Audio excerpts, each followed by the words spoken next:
नमस्ते। आपने हनुमान जी की 8 सिद्धियों के बारे में तो जरूर सुना होगा कि किस प्रकार उनके पास ऐसी 8 सिद्धियां थी जिसके आधार पे वो बहुत ही अद्भुत कार्य किया करते थे। लेकिन क्या आपको पता है कि ये सिद्धियां हमें भी मिल सकती है, किंतु कैसे और कौन सी है ये 8 सिद्धियां? ये सिद्धियां मिलने से हम क्या क्या कर सकते हैं, ये सब कुछ आज के इस वीडियो में हम जानने वाले हैं। तो चलिए शुरू करते हैं।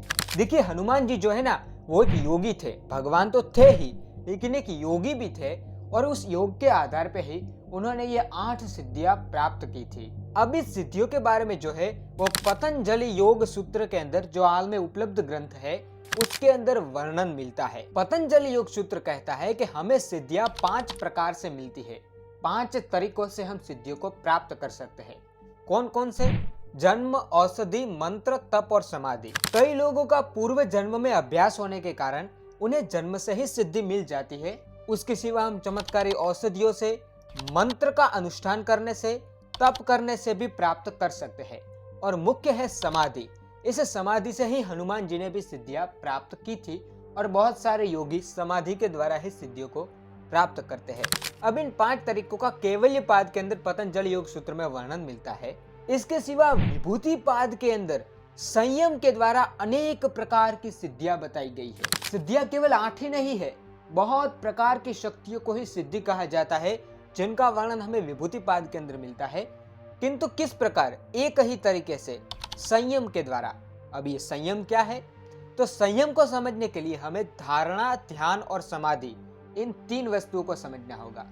देखिए, जब कोई व्यक्ति ध्यान में बैठता है, माने बुद्ध भगवान को आपने देखा होगा, इस प्रकार बैठता है और किसी एक वस्तु के अंदर अपने मन को लगाता है, उस वस्तु के बारे में सोचता है, तो उसे धारणा कहते हैं। और जब वो उसी वस्तु के ऊपर लगातार बहुत अधिक समय तक धारणा लगाए हुए रहता है, तो उसे ध्यान लगाना कहते हैं। और आखिरी में जब उसके मन का अस्तित्व भी मिट जाता है और केवल उस एक वस्तु का ही अस्तित्व रहता है, माने हमारा जो मन है वो उस वस्तु आकार के अंदर परिवर्तित हो जाता है, तो उसे समाधि कहते हैं। और जब इन धारणा, ध्यान और समाधि तीनों की समष्टि को, इन तीनों को किसी एक वस्तु के ऊपर लगाया जाता है, तब उसे संयम कहा जाता है। इस संयम के द्वारा क्या होता है? तो जिस भी वस्तु के ऊपर संयम किया जाए, उसका संपूर्ण ज्ञान हमें मिल जाता है। सिर्फ ज्ञान ही नहीं, बल्कि वो वस्तु भी हमारे अनुकूल हो जाती है। उदाहरण के लिए देखें तो संस्कार के ऊपर यदि हम संयम लगाए तो हमें पूर्व जन्म का ज्ञान मिल जाएगा। यदि हम मन के ऊपर संयम लगाए, किसी अन्य के मन के ऊपर हम संयम लगाए, तो हमें उसके मन के अंदर क्या चल रहा है वो भी पता चल जाएगा। हम हाथी के ऊपर संयम लगाए तो उसका बल हमें मिल जाएगा। और यदि हम सूर्य के ऊपर संयम लगाए, तो सूर्य जो है वो सभी लोकों का केंद्र है, इसलिए हमें सभी लोकों के बारे में सूर्य के ऊपर संयम लगाने से ज्ञात हो जाएगा। तो ये हमने देखे सिद्धियां किस किस प्रकार से मिलती है, ये 5 तरीके, और इसके सिवा संयम के द्वारा भी। तो अब हम देखते हैं मुख्य 8 सिद्धियां।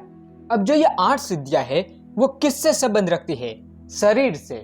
शरीर के अंदर कुछ विशेष शक्तियों का आना ही 8 सिद्धियां है। अब ये जो शरीर है वो पंच महाभूतों से बना हुआ है, इसलिए शरीर के अंदर विशेष शक्तियों को लाने के लिए हमें इन पंच महाभूतों को जीतना जरूरी है।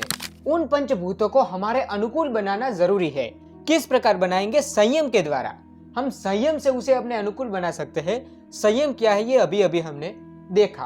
अब हम देखते हैं कि किस प्रकार इन पंच महाभूतों के ऊपर संयम करके हम अपने शरीर के अंदर विशेष शक्तियां ला सकते हैं। देखिए, पंच महाभूत है पृथ्वी, जल, अग्नि, वायु और आकाश। अब इन पंच महाभूतों के प्रत्येक महाभूत की 5 अवस्थाएं होती है। पृथ्वी की भी 5 अवस्थाएं, जल की भी 5 अवस्थाएं, ऐसे इन सब की 5 अवस्थाएं होती है।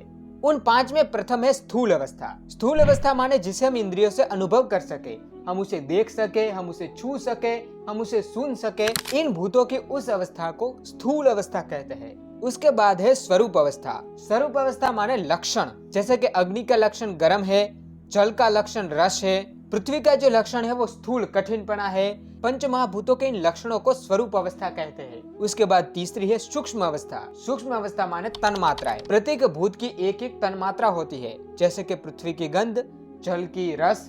चौथी अवस्था है अन्वय अवस्था। पूरी सृष्टि के अंदर सत, रज और तम, ये तीनों गुण व्याप्त होते हैं। इन पंच महाभूतों के अंदर ये गुण कितने प्रमाण में है उनकी जो अवस्था है उन्हें अन्वय अवस्था कहते हैं। और पांचवा है अर्थत्व, माने उस भूत का उपयोग क्या है, उस पदार्थ का उपयोग क्या है, उसे अर्थत्व कहते हैं। अब इन 5 स्वरूपों को एक एक करके हर एक के ऊपर संयम किया जाता है। अब जब हम स्थूल के ऊपर संयम करेंगे तो उसका जो स्थूल स्वरूप है वो हमारे अनुकूल हो जाएगा, हम उसके अंदर कोई भी परिवर्तन कर सकेंगे। उसी प्रकार बाकी के चारों स्वरूपों के अंदर भी हम उसके अंदर परिवर्तन कर सकेंगे, क्योंकि संयम के द्वारा हमें उसका पूरा ज्ञान हो जाएगा और जिसका हमें पूर्ण ज्ञान होता है वो हमारे अनुकूल हो जाता है। संयम के द्वारा पंचभूत अनुकूल हो गए और अनुकूल होने से हम उनके अंदर परिवर्तन भी कर सकेंगे। अब शरीर किससे बना है? पंच महाभूतों से। अब हम पंच महाभूतों के अंदर परिवर्तन कर सकते हैं, माने शरीर के अंदर भी हम परिवर्तन कर सकते हैं। उसे छोटा कर सकते हैं, बड़ा कर सकते हैं, हल्का कर सकते हैं, उसका वजन बढ़ा सकते हैं। और यही तो 8 सिद्धियां है। कौन कौन सी है? तो प्रथम सिद्धि है अणिमा, माने शरीर को छोटा करना। दूसरी सिद्धि है लघिमा, माने शरीर को हल्का करना। जो जल के ऊपर चलना होता है, आकाश के अंदर उड़ना होता है, वो इन्हीं के आधार पे होता है। किस प्रकार? तो जिसके पास लघिमा सिद्धि होती है ना, वो अपने शरीर के अंदर पांचों भूतों का संतुलन बना देता है। वैसे तो हमारे अंदर जल सबसे अधिक होता है, किंतु जिसके पास लघिमा सिद्धि होती है वो पांचों भूतों को समान अवस्था में कर देता है, जिसके कारण वो जल के ऊपर तैर सके या हवा में उड़ सके, उतना हल्का हो जाता है। तीसरी है महिमा, माने शरीर को बड़ा करना, जैसे हनुमान जी ने किया था। चौथी है प्राप्ति, माने संकल्प करते ही हमें उस वस्तु की प्राप्ति हो जाए।